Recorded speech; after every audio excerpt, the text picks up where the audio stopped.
since I live in Turkey, I want to know how the language is evolving because Uh-huh. language isn't a live thing, if you know what I mean. It doesn't Uh-huh. stop like that. Yeah. It keeps changing and changing.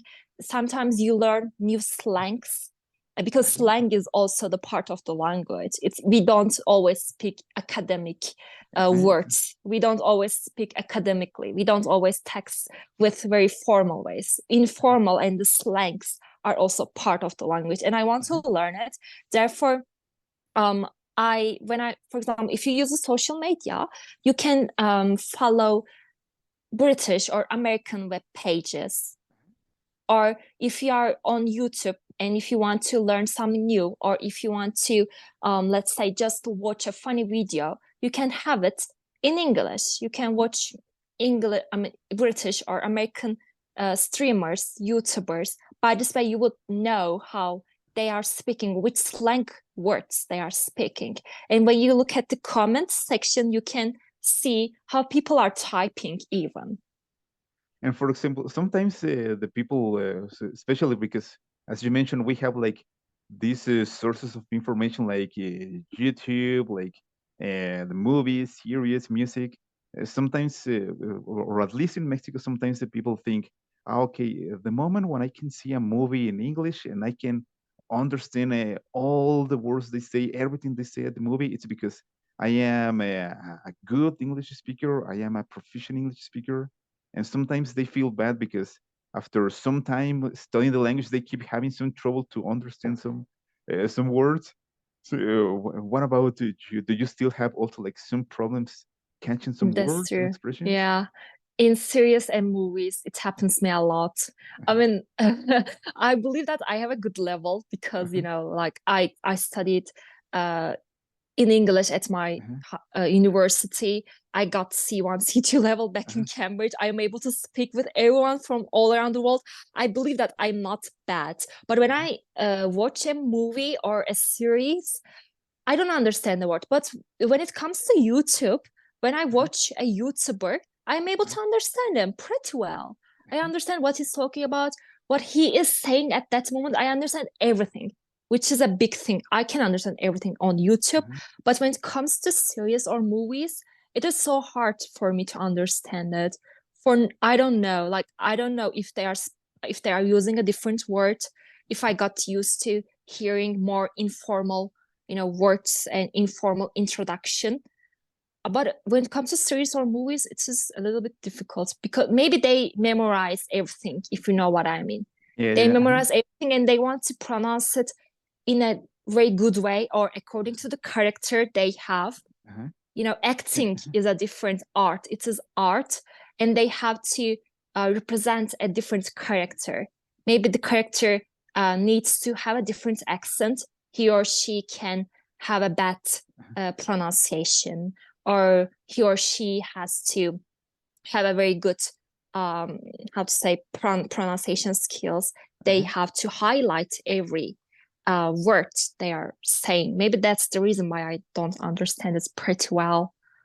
Yeah, exactly. Because I think that sometimes we also forget that, for example, like not because one person or not because all the people in a movie, not because they all are from the same country, let's say England or United States, they don't speak exactly in the same way, exactly with the same accent. Because in any country we have like different regions, we have like vocabulary specific for that region, maybe a Yeah, specific yeah.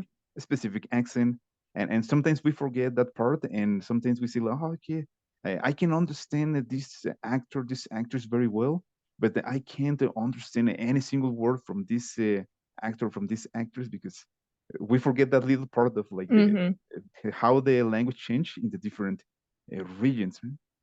Yeah, Australian, for example. Yeah. In Australia, they have different uh, phrases, Uh-huh. different idioms rather than the US or the UK.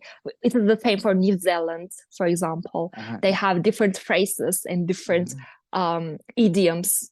But we got used to, seeing and exposing ourselves with British or American culture.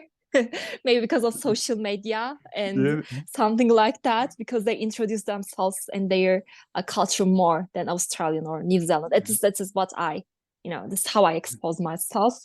It is easier to reach their idioms and expressions. But when you hear an Australian or New Zealand culture, when you introduce yourself to those things, you kind of shock yourself and you don't understand anything. It doesn't mean that you don't have a good level. You just don't know which idioms they have. But it is just a minor, detail. It's a so minor, tiny little problem that you can solve very easily. Yeah, because and well, and also for example, like something that I want to ask you too is like, for example, normally or at least in like in America we have like this idea that usually in Europe it's easier to learn different languages because the countries are very near from each other, and it's not so difficult maybe to travel from one country to another country.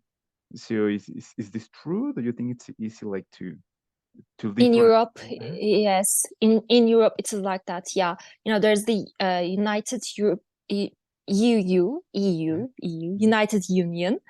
So they're able to hop in a car, drive for 3 hours or 2 hours, and they can be in a different country. For example, it was like that in Belgium. In Belgium, they speak three languages. They speak Dutch, which is the mother tongue of the Netherlands, which is the official language of the Netherlands, and French, Okay. French from France, Okay. and then they have German from Germany because they have those countries nearby them. Uh-huh. Um, I mean, so they are able to travel very easily. They are able to speak many languages pretty easily. In Switzerland, they speak four languages, which is amazing. So it's so easy for them to have the culture exchange and language exchange and change their country within 3 or 4 hours. For example, you can live in Belgium and go to Germany for your work, hop in a train, get a train, and go to your job very easily. It's so easy. Exactly. And for example, like you mentioned that you have some friends from other countries, and you mentioned this app, Tandem, that is actually the app in which we met. And and Yes. and for example, but in Turkey, do you have like some friends who speak other languages, or do you have some friends with whom you can speak English in Turkey? At my university, I had a friend from Dubai. She was half from Qatar and half from Dubai, but her dad was also from Turkey, so she was like a great mixture. And Okay. I spoke in English with her because of my school. It teaches in English. We had international students. Okay. That's why. And at my school, I spoke in English. They Okay. teach in English. Okay, so English is so we can say that English is really part of your daily life, your daily routine, right? I even, for example, I am on my holiday right now, but I don't stop learning in English. I don't stop practicing English. I still make it as a part of my life. How I manage it, as I said, if I want to read something, if I want to make a research, I do it in English intentionally. Yeah. Can't, like I am so conscious about it. If I want to have fun and watch a YouTube video, I do it in English. I only follow English or British or American YouTubers, and I use Tandem every day. I try to make calls at least 3 or 4 times a week. Something like that. I mean, it is still a part of my life. When I listen to music, it is in English as well. I don't know what is trend in Turkey right now when it comes to music sector. I don't know the new singers. I don't know the new songs in Turkish. I don't know. It's a bad thing, but I just follow the new trends in English. And for example, like this part is also I think like a good tip because for example, something that I hear sometimes for people here in Mexico is like they normally say, okay, it's because I want to practice English, but I want to practice face to face with another person. and they say that they don't practice because they don't have a friend or someone to talk to. But sometimes I just tell them, okay, but so you can if you don't have like the chance to practice with another person, just maybe when you go to the supermarket, try to think about the things that you need to buy in English. Try to make like your mental list in English. So maybe you can have like a diary with your routine in English. So this is also helpful to practice with new vocabulary when you think in some words that maybe you don't know. But and also like having like these apps, having like this virtual communication. At the end, we have to take advantage of like all the tools that we have like to practice the language that we want, not only English, but any language that we want to learn. At my high school, I didn't have any friends who speak English, and it was the time where I started to learn and improve my English skills. I had no friends speaking English around me, but I loved English so much, and I dedicated myself to English that uh, even when I had a conversation with my friends, I try to translate it to English on my mind as well. I didn't do it all the time for sure. It would be so maniac.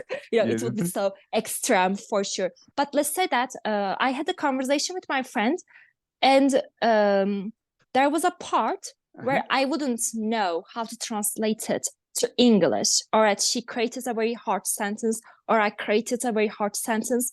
Then after the conversation, I try to make it translated to English on my head. I thought how I would say it in English because it was a hard sentence. It was a hard you know structure. How I would translate it? I asked to myself, and you know I was like, okay, I don't know the structure yet, probably. And later I learned the structure by myself without teaching, without learning at the school, because I asked my mom or I asked the internet. Let's say Google Translate is also a good uh, medium for it. Then I was like, okay, I don't know this structure. I don't know this grammar yet. Maybe I can learn it by myself or at the school. And sometimes I found it more beneficial to learn it at school because I didn't want to lose my interest because I was learning another grammar at that time. I didn't, in order not to lose my focus, I learned it later, saying, okay, maybe it's a very advanced one. I can learn it later. But I always try to, translate conversations on my head. And as you said, when I went to the supermarket, let's say, I wondered how it would be in English. What's the right word for this product in English? Yeah, this is how you learn. This is the B1, B2 level, as we talked before. If you stop learning at this level, then there's no turning back. It is the milestone. If you are B1, if you are B2, then you have to keep going, keep improving yourself. And C1, C2 level is the part where you shouldn't stop practicing and instead improving yourself, learning new advanced words. But C1, C2 level is the most fun part. This is what I learned in English because I attended advanced classes, and our teachers always said, yeah, you have C1, C2 level, congratulations. It is the fun part. We are going to teach you how to make it more efficient and how to use English sounding more like a native speaker. You shouldn't, you shouldn't create long sentences right now, trying to explain yourself. Instead, learn shorter ways. This is how we do it as native speakers.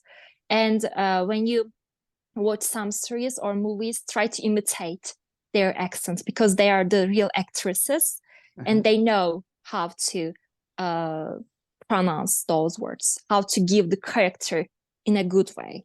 If you are able to do it, then you are in the fun part. Just have fun. Explore the language.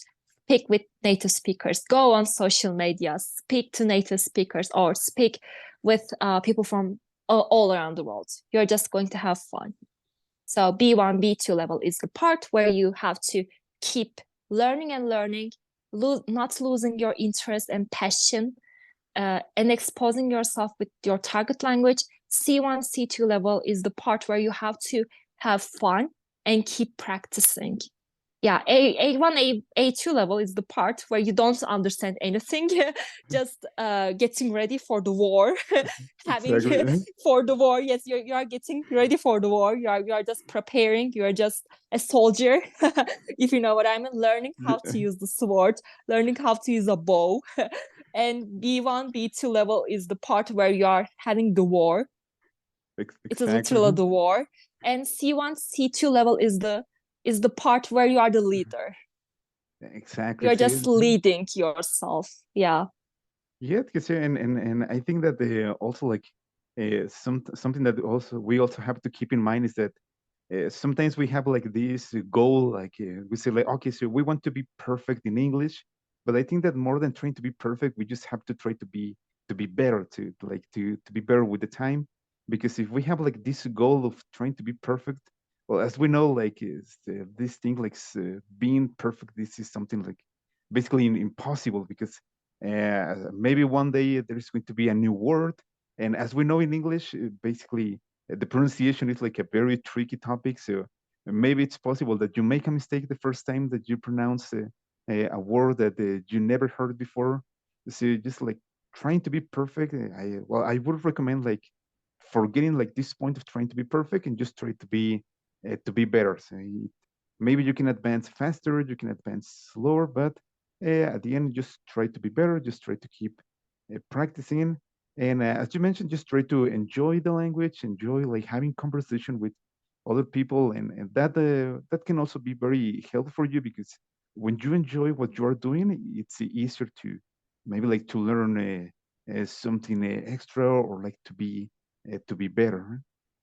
Yeah. Don't over push yourself. Don't overthink about anything in life. It is beside English. It is within the English and beside English. Don't overthink. Don't over stress yourself over anything. Because when you overthink about it, when you keep saying, okay, I have to be perfect at this topic, at this major, or at this job, you will be never awesome. You will never be perfect. There's no perfect. There's always a better one. Yeah, Exactly. yeah. I mean, even native speakers don't say that I am perfect in English. They don't even. I mean, as I said, my Irish friend even says that he makes mistakes. He's not perfect in English, but he is a native speaker, of course. Yeah, so and yeah, I have an American friend too, and I remember that once I asked her, "Hey, pronunciation is like very difficult for Spanish speakers," and I was asking her, "Hey, but how do you know what is the correct pronunciation when you see a new word, when you have a new word? How do you know what is the correct pronunciation, or how do you know that you are pronouncing the word correctly?" And she told me, "Well."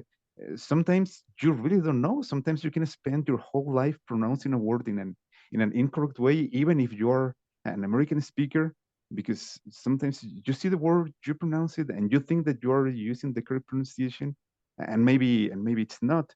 So even for American people can be, or for native speakers can be difficult to have like the correct pronunciation of some words, because at the end, maybe if you think that you're doing a good job, so you don't have like any reason to look on a book or maybe on a dictionary. So at the end, so even native speakers can have like the same problems that we have as students or non-native speakers. Yeah, even there are some arguments going on the internet. Like they say, how do you pronounce archive? Uh-huh. Archive where yeah. And people always have two different ways to pronounce it, and they Exactly. always argue which is the best one. Exactly. Yeah, so that's also I think that also when I was an English teacher, that was a very controversial topic, because we have some audios to practice, and sometimes the audio had one pronunciation and then the teachers had another pronunciation, and maybe the book had a different pronunciation, and the students were like, hey, teacher, but so then what is the correct pronunciation, the one from the audio, the one from the book, your pronunciation, and you have to explain like all these things, like say, okay, so well, uh, sometimes we have maybe like an American pronunciation, we have a British pronunciation, sometimes both options are correct in both countries. So at the end, the option that you prefer is okay. So don't stress too much about those things. Exactly. I mean, yeah, if they don't understand what you are saying, then you can Yeah. type them, or you Uh-huh. can say, you can explain what you are Mhm. trying to say. So as long as you're able to communicate with this person, your pronunciation, how you use your grammar I mean, don't matter too much. It is, as I said, it is important for sure. You should know how to play the game, but it's not everything. As long as you're able to communicate, don't overstress about it.